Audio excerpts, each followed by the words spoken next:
잘생긴 외모와 멋진 금발머리, 거기에 머리카락보다 더 화려한 패스플레이까지 선보였던 선수가 있습니다. 레알 마드리드 유스 출신으로 오랜 기간 이 팀에서만 뛰었으며 컨디션이 가장 좋은 그날에는 팀의 에이스인 지네딘 지단보다 더 뛰어난 플레이를 펼친다는 그 선수, 바로 구티입니다.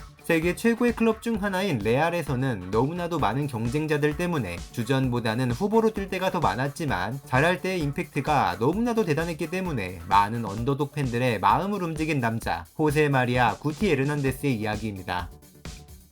구티는 1976년 스페인 마드리드의 토레온 데 아르도스에서 태어났습니다. 마드리드에서 축구를 좋아하는 소년으로 성장했지만 재밌게도 그는 FC 바르셀로나의 팬이었는데요. 9살 때 레알 마드리드 유스팀에 입단했을 때는 스트라이커였지만 점차 미드필더로 포지션을 변경하게 되었죠. 약 10년 가까이 실력을 쌓은 후 레알 마드리드 B팀에 입성한 그는 1군 멤버들과 함께 훈련을 하고 있었지만 미카엘 라우드럽, 루이스 엔리케, 페르난도 레돈도, 호세 아마비스카 등이 활약하던 미들진을 비집고 들어가기란 여간 힘든 일이 아니었는데요. 1995년 12월 그는 드디어 19살의 나이로 고대하던 레알 마드리드 1군 데뷔에 성공합니다. 세비야를 상대로 4대1로 크게 앞서고 있던 후반 15분에 아마비스카를 대신해 투입됐고 점수를 지켜 승리를 따낼 수 있었죠. 시즌 후반기에 출장 수가 좀 늘자 레알 바야돌리드를 상대로 데뷔골을 기록하기도 했습니다. 이 시즌에 팀은 리그 6위라는 실망스러운 성적을 기록했지만 이미 주전 골게터로 거듭난 라울에 이어 구티까지 가능성을 보여주면서 더 나은 미래를 엿보게 만들었죠. 9697 시즌을 앞두고 루이스 엔리케가 최대 라이벌 바르셀로나로 이적했고 구티는 혹시나 하는 마음을 가졌지만 팀이 클라렌스 세두르프, 제 호베르토 등의 선수들을 영입하면서 미들진은 더 강해졌고 구티는 여전히 벤치만 지키게 됩니다. 설상가상으로 팀은 좋은 분위기로 리그 우승까지 차지했기 때문에 구티의 미래가 그렇게 밝아 보이지 못했죠. 다음 시즌에도 레알은 챔스 결승에서 유벤투스를 꺾고 비기어를 들어올렸지만 여전히 구티는 앞서 언급했던 미들진의 선수들에게 밀려 벤치만 지켰고 기존 선수들이 부상을 당해야만 뛸 수 있는 신세가 되었습니다. 호르헤 발다노 감독에 의해 데뷔를 했지만 이후로 아르세니오 이글레이사스, 파비오 카펠로, 유프 하인케스, 호세 안토니오 카마초 등 여러 감독들이 빠르게 자리를 옮기는 상황에서 구티는 백업 신세를 벗어나지 못했습니다. 이때 구티는 오히려 축구가 아닌 다른 일들로 화제가 됐는데요. 무려 22살 연상의 유명한 방송인이자 당시에는 더 드물었던 성전환자인 비비아나 페르난데즈와 연애 중인 것이 공개됐기 때문이었습니다. 지역 라이벌인 아틀레티코 마드리드의 팬들은 이런 점을 놓치지 않고 구티에게 조롱을 쏟아냈죠. 한참 나중에는 결국 다른 여자와 결혼하긴 했지만 그 상대였던 방송인 아란체 데 베니토 역시 구티보다 7살 연상이었습니다. 2012년에는 이혼 후 아르헨티나 출신 리포터 로미나 벨로스치오와 재혼을 했는데 잘생긴 구티는 이렇게 방송인 여자친구만 골라 사귀었을 정도로 방송 활동을 많이 했고 사생활 관련 이슈가 많았는데 이게 그의 성장을 더디게 했다는 평가도 많았습니다. 심지어는 정체불명의 남자와 키스를 하는 사진이 공개돼 구티가 게이라는 소문까지 퍼지기도 했었는데요. 관련된 질문을 하는 기자에게 구티는 당신과 같은 미인이 있는데 내가 어떻게 게이가 될 수 있겠어? 라는 말과 함께 또 키스를 날리고 자리를 떠난 일화도 있었습니다. 와, 진짜 갑자기 죽창 마렵네.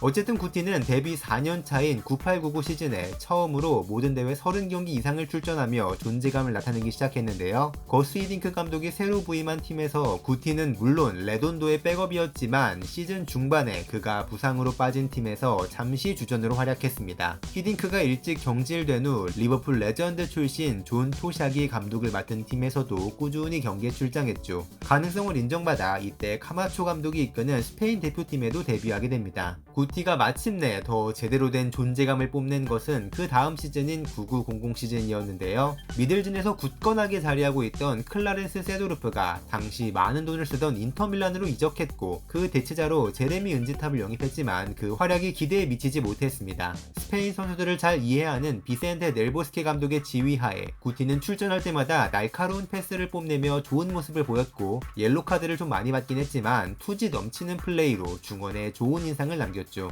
결국 시즌 중 주전으로 거듭난 구티는 모든 대회 45경기 8골 7도움을 기록합니다. 챔피언스 리그에서 상승세를 탄 레알 마드리드는 결승에서 가이즈카 맨디에타가 이끄는 발렌시아를 3대0으로 완파하고 우승했지만 구티는 부상으로 8강전부터 뛰지 못했기 때문에 또 아쉬움을 삼켜야 했습니다. 벌써 커리어 두 번째 빅2어를 경험했지만 한 번도 그 주역이 되지는 못했던 아쉬운 순간들이 이어졌죠. 지금까지는 주로 후방에서 활약하던 구티가 0001 시즌부터는 더욱 공격적인 자리에 위치하게 되었는데요. 한동안 넘기 힘든 산이었던 레돈도도 AC 밀란으로 이적해 주전 수비형 미드필더로 뛸 것이 예상됐지만 그 자리는 또 신입생 클로드 마케렐레가 메우게 되었고, 페르난도 모리엔테스가 부상으로 빠지자 그를 대신해 최전방 및 처진 스트라이커로 뛰게 됩니다. 원래 공격수로 뛰었던 경험들이 그에게 더 많은 출전 기회를 부여했던 것인데, 덕분에 이 시즌 모든 대회 46경기 18골 7도움을 기록한 구티는 앞으로도 깨지 못할 자신의 한 시즌 최다 득점을 기록합니다. 2001년 4월에는 비아레알을 상대로 커리어 첫 해트트릭을 장렬했으며 4년 만에 다시 들어올린 라리가 우승컵은 좋은 성과였지만 원래 포지션에서 뛰지 못한 구티는 여전히 완성되지 못한 상태였죠. 거기다가 레알 마드리드가 그 유명한 갈락티코 정책을 펼치자 구티는 어렵게 잡은 출전 기회들을 다시 위협받게 되는데요. 정책의 시작을 알리며 스티브 맥마나만과 루이스 피고를 영입했을 때는 그래도 주로 사이드에서 플레이하는 선수들이었기 때문에 타격이 적었지만 마케렐레에 이어 지네딘 지단이라는 거물이 입성하자 구티는 또 백업에서 시작하는 상황이 잦아졌습니다. 그래도 후방과 측면, 전방까지 모두 뛰면서 창의적인 움직임을 바탕으로 패스를 뿌려줄 수 있는 구티였기에 팀은 그를 필요로 했고 구티도 불만 없이 맡은 임무들을 소화했죠. 코파 델레이에서는 파아라 같은 하브리그 팀을 상대로 어린 선수들을 이끄는 주장 역할을 하며 해트트릭을 기록하기도 했는데요. 챔피언스리그 8강에서는 바이에른 뮌헨을 상대로 통합 스코어 2대2로 원정 다득점에서 앞서고 있었지만 한 골을 먹으면 언제든 패배할 수 있는 상황에서 교체 투입돼 승리의 쐐기를 박는 골을 장렬하기도 했습니다. 하지만 결국 결승전 바이엘 공사 레버쿠젠과의 경기에서는 경기 내내 벤치를 지켰고 지단의 원더 발리골을 멀리서 구경해야 했기 때문에 이게 그의 세 번째 빅2어였지만 그 결승전들에서는 단 1분도 뛰지 못하게 되었죠. 이런 상황에서 구티에 대한 팬들의 이미지는 최고의 팀의 백업 요원으로 굳어졌습니다. 하지만 이에 대한 불만을 표하지 않으면서도 나올 때마다 준수한 활약을 펼치는 그를 싫어하는 팬들은 아무도 없었는데요. 2002 월드컵이 끝나고 호나우두가 입성한 팀에서 구티는 모든 대회 54경기 13골 15도움을 기록하는 물오른 기량을 보였습니다. 다만 워낙 출중한 선수들이 많아 잘 뛰다가도 갑자기 벤치를 지켜야 하는 상황이 잦았기 때문에 이때 구티가 완벽한 주전으로 뛸 수 있었더라면 충분히 라리가 시즌 베스트 11에 도전할 수 있었을 아쉬움이 남습니다. 스페인 국가대표를 이끌던 이냐키 사이스 감독은 이 시절에 그 어느 감독보다 많이 구티에게 기회를 줬지만 결국 다비드 알벨다, 루벤 바라하, 사비 알론소 등에 밀려 유로 2004 본선 멤버로는 승선하지 못하는 애매한 상황들이 이어졌죠. 그렇게 특별하지만 특별하지 않은 구티의 커리어가 이어졌고 어느덧 그의 나이가 20대 후반을 지나게 되었는데요. 놀랍게도 30살이 된 구티는 다시 엄청난 활약을 보여줍니다. 2006 월드컵 이후 지네딘 지단이 은퇴를 하면서 팀에는 창의적인 패스를 뿌려줄 구티에게 더 많은 의존을 하게 되었고 그 결과 파비오 카펠로가 이끄는 06-07 시즌 하반기부터 자신이 가장 선호하는 중앙에서 득점보다는 패스에 치중하는 플레이를 펼쳐 최고의 모습을 보일 수 있는 롤을 정확하게 맡게 되었습니다. 특히 갑자기 축구를 정말 미친 듯이 잘할 때면 은퇴한 지단이 긴 머리카락과 함께 돌아온 듯한 모습을 보였고 팬들은 이날을 구티의 그날이라고 불렀는데요.